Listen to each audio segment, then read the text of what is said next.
Hello बच्चों। तो आज मैं आपको बताऊंगी एक छोटी सी ट्रिक जिसमें हम ये जानेंगे कि डीएनए के अंदर कितने बॉन्ड्स प्रेजेंट होते हैं। ठीक है, तो हमें ये तो पता है कि डीएनए एक पॉलीन्यूक्लियोटाइड चेन का बना हुआ स्ट्रक्चर है। पॉली मतलब मैनी, न्यूक्लियोटाइड का मतलब क्या होता है तो पहले हम ये जान लेते हैं। न्यूक्लियोटाइड का मतलब ये है कि तीन चीजें होती हैं। एक हमारे यहाँ पर प्रेजेंट होता है बेस पेयर, एक प्रेजेंट होता है हमारे पास फॉस्फेट, और तीसरा हमारे पास प्रेजेंट होता है यहाँ पर शुगर। ठीक है, तो जब हम एक न्यूक्लियोटाइड का स्ट्रक्चर बनाते हैं तो उस न्यूक्लियोटाइड में कितने बॉन्ड्स प्रेजेंट होते हैं पहले हम ये जान लेते हैं। ठीक है, तो सबसे पहले मैं एक शुगर का स्ट्रक्चर बना लेती हूँ। तो ये रहा बच्चों शुगर का स्ट्रक्चर। ठीक है, तो ये हमारा है शुगर। जिस शुगर में अगर आप देखोगे तो this is carbon number 1, carbon number 2, carbon number 3, carbon number 4 and carbon number 5। ठीक है, तो जो फिफ्थ वाला कार्बन होता है, इस फिफ्थ वाले कार्बन से जुड़ा हुआ होता है फॉस्फेट। फॉस्फेट हमें यहाँ कहाँ से मिलेगा? फॉस्फोरिक एसिड से। ठीक है, तो यहाँ पर हम फॉस्फोरिक एसिड बना देते हैं। फॉस्फोरिक एसिड में क्या होता है, यहाँ पर 3 OH प्रेजेंट होते हैं और एक डबल बॉन्ड O, H3PO4 का स्ट्रक्चर होता है। अब ये जो OH है फिफ्थ कार्बन के साथ एंड ये जो OH है, दोनों फॉस्फोरिक एसिड का OH एंड फिफ्थ कार्बन का OH, दोनों में से क्या हो जाता है, ये H2O रिमूव हो जाएगा। ठीक है, यहाँ से माइनस H2O हो जाएगा और दोनों ही ग्रुप एक O से जुड़ जाएंगे यहाँ पर, है ना। अगर मैं इसको रिमूव करके दिखाऊं आपको तो यहाँ पर ये ऐसे जुड़ जाएंगे। ठीक है, तो ये जो बॉन्ड होता है, this bond is called ester bond. इसको हम बोलेंगे फॉस्फो ईस्टर बॉन्ड। ठीक है, इसको अभी हम डाइस्टर नहीं बोलेंगे। अगर आप कार्बन नंबर 1 की बात करें तो कार्बन नंबर 1 जो है वो जुड़ा हुआ होता है आपके किसके साथ? किसी भी बेस पेयर के साथ, what ever the base pair. Suppose मैंने ए लिख दिया है एडिनाइन, तो ये जुड़ा हुआ है एक बेस पेयर के साथ। तो बेस पेयर और आपके शुगर के बीच का जो बॉन्ड है उस बॉन्ड को हम बोलते हैं ग्लाइकोसिडिक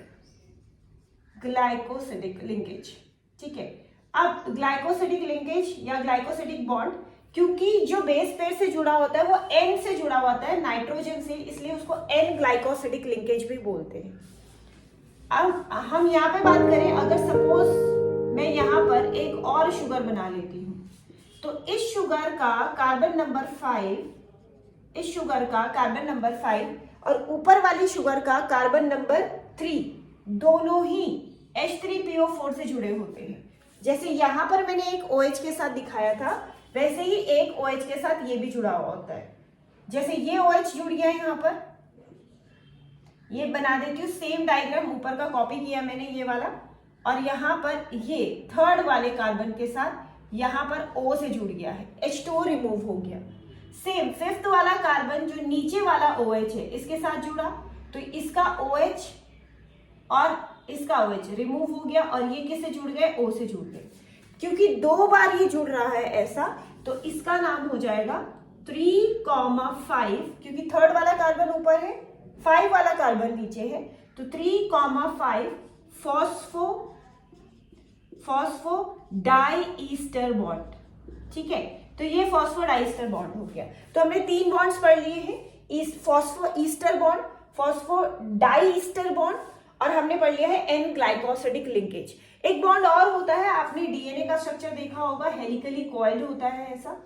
तो जो बेस पेयर्स होते हैं, यहाँ पर जैसे हमने लिखा एक बेस पेयर है A और एक बेस पेयर है T, A T के साथ पेयर करता है, तो बीच में हम डबल बॉन्ड लगाते हैं। इसको याद करने का तरीका मैं आपको बता देती हूँ। आपको याद करना है, 2 लेके आया था, 3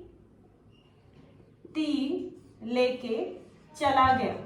ठीक है, तो यहाँ पर आपको याद करने का तरीका इजी हो गया कि A और T एक साथ पेयर होते हैं, G और C एक साथ पेयर होते हैं। ठीक है, 2 मतलब कि 2, A जो है डबल बॉन्ड से T के साथ पेयर होगा और G जो है वो ट्रिपल बॉन्ड से C के साथ पेयर होगा।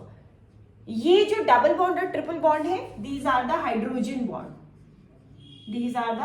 Hydrogen bonds. तो हाइड्रोजन बॉन्ड्स जो होते हैं ये वीक बॉन्ड होते हैं, इसीलिए जब भी आप इसे क्या देते हो, टेम्परेचर देते हो, तो डीएनए क्या हो जाता है, डी नेचर, यानी कि उनके बॉन्ड्स जो हैं वो आसानी से टूट जाते हैं और क्या हो जाता है, डीनेचुरेशन। डीएनए डबल स्ट्रैंडेड से सिंगल स्ट्रैंडेड हो जाता है, राइट। तो हमारे पास कितने बॉन्ड्स हो गए हैं? अगर हम बात करें बेस और बेस के बीच में, तो बेसिस के बीच में हाइड्रोजन बॉन्ड है, शुगर और फॉस्फेट के बीच में ईस्टर बॉन्ड है, फॉस्फोईस्टर बॉन्ड है। दो शुगर के बीच में अगर जुड़ा हुआ है तो फॉस्फोडाइस्टर बॉन्ड हो गया। शुगर और बेस के बीच में एन ग्लाइकोसिडिक लिंकेज हो गया। ठीक है, आई गेस आपको समझ में आया होगा सारे बॉन्ड्स के बारे में। Thank you.